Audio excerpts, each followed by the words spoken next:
Hello and welcome along to part 4 of making a video/web graphic. Now we're going to start to work on the imagery, specifically the background. So I've got a file open here called seagull.jpg. I'm going to go Apple A to select it, Apple C to copy it.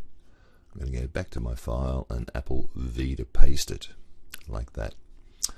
Now I want to move that around a bit so I can get some seagulls at the bottom like this. I'm just on the move tool.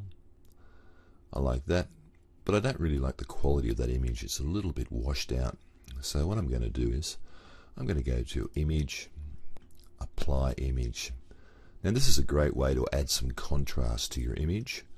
So I can work on individual channels like this and individual blend modes, but I've worked out if I work in RGB and color burn will give me the look I want in the sand. A bit brighter with an opacity of about 80%. That's all good. So I'm going to click OK.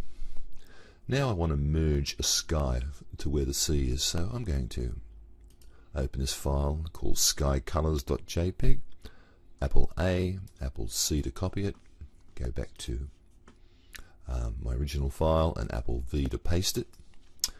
Now I've got two layers, so let's do the right thing. I'm going to double click on that and call it sky, and I'm going to double click on this and call it beach.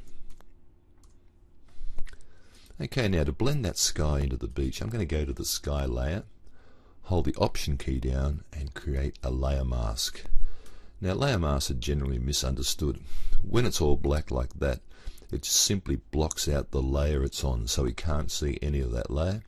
If it was a white layer mask, we'd see the whole layer. But we want to see half the layer, so I'm going to use a gradient to do that. To do that, I'm going to go to my gradient tool, make sure I'm on the layer mask itself, make sure I've got black and white as my foreground and background colors. Then I'm going to come to the bottom here, hold the shift key down and just drag straight up to like that. And as you can see, where it's black across the bottom of the layer mask, you can't see the sky, and as it gets wider it reveals the sky gradually. It's a good look, but I don't like the way it's affecting the sand down the bottom down here. It's a little bit of a blue tint. So what I'm going to do is get the brush like this, go to a brush, make sure I've got black as my foreground color, and I'm on the layer mask, and I'm simply going to rub it out like this.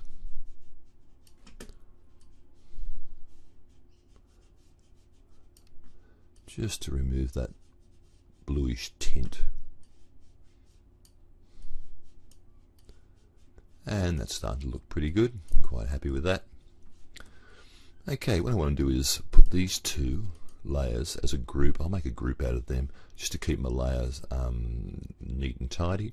To do that, I'm just going to select the two of them by holding the shift key down, then Apple G to group them. I'm going to double click on that and call it background, like that.